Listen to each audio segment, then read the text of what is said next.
ಆಚಾರ್ಯರದಾರ, ಪೂಜಾರಿಗಳದಾರ. ಇಂಥ ಒಂದು संभाजी ब्रिगेड ಈ कार्यक्रमामध्ये मातनाडतಕ್ಕಂತ आवश्यकतेने इद्दिತ್ತಿಲ್ಲ ಒಂದು.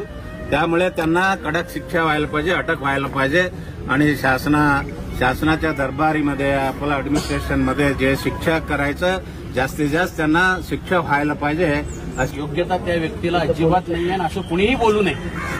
धर्माबद्दल श्रद्धा आहे प्रत्येकाची. आपलं हिंदुस्थान अख्खा धर्मावर टिकून आहे. आमची विनंती आहे प्रशासनाला की ह्याच्या बाबतीत योग्य ती कडक कारवाई लवकरात लवकर करावी.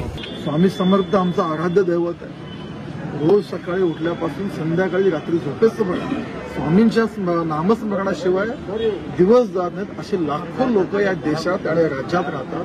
एवढ्या लोकांच्या सगळ्यांच्या भावना स्वामींशी जोडलेल्या आहेत, प्रभू रामचंद्रांशी जोडलेल्या आहेत.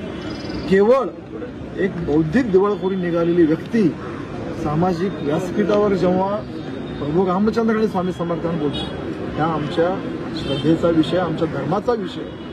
वारंवार अशा घटना या राज्यात देशात खूप ठिकाणी होत आहेत. मला आज सगळेजण म्हणल्यासारखं खरं तर हा आंदोलन हा मोठ्या प्रकारात आम्ही करणार होतो, पण आम्ही सगळ्यांनी चर्चेतून निर्णय घेतला की गणेशोत्सवाच्या काळामध्ये दुसरा कुठला तरी नवीन प्रकरण उद्भवू नये यासाठी आम्ही एकत्र येऊन शांततेने निवेदन द्यायचं ठरवलंय. माननीय डीवायएसपी साहेब, पीआय साहेब, सगळ्या अधिकाऱ्यांना आमची विनंती आहे, आमच्या भावनेची दखल घ्या आणि त्याच्यावर असे कलम लावा की त्याचे जरब लावा की परत त्याची हिंमत नाही व्हायला पाहिजे. आणि ह्याचा आदर्श बघून बाकी कुणीही स्वामींबद्दल किंवा प्रभू रामचंद्राबद्दल बोलण्यास म्हणजे कधी धजावणार नाहीत. अशी कडक कारवाई तुम्ही करा आणि अशी मागणी करतो. त्याच्यावर कारवाई जर त्या पद्धतीने नाही झालं तर गणेशोत्सवानंतर आम्ही सगळेजण येऊन एकत्र होऊन परत वेगळा विचार निर्माण करू.